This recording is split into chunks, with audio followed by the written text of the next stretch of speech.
Thanks for joining us this week for the Meadowlark Minute. Give me just a few seconds. I want to bring you a word of patience today. It's something you probably need right now. A lot of us have been tried this year, maybe with situations that we've come through, and maybe tried in our patience with people. Even right now, making dinner for Melinda, working up some tacos and enchiladas for tonight.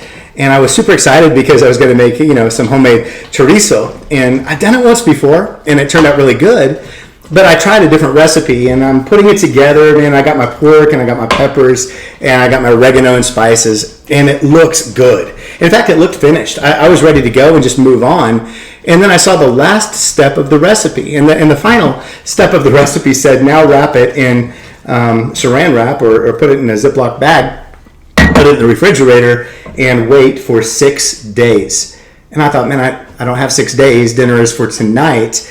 And then it said in parenthesis, this is super important. You have to do this because if you eat it right away, it will be way too vinegary, way too potent. And so it's in the refrigerator. I'm working up a different filling.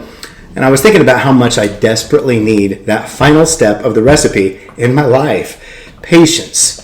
It says in Proverbs 16, I've got to share this with you because it's one of those verses that once you come to it, you see this verse for the first time, you're thinking, there is no way that has been in Scripture. It says this, better a patient man than a warrior, and one who controls his temper than one who takes a city.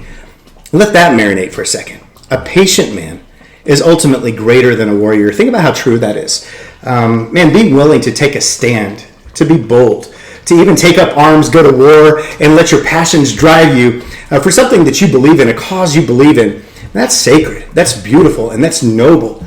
But let's face it, especially for a lot of us young men, not anymore, but when I was, man, that comes pretty early. Finding boldness, letting your passions drive you, that comes at a young age. But trying to acquire wisdom, patience, the ability to control your tongue, the ability to control your passions and your rage, and to bridle that.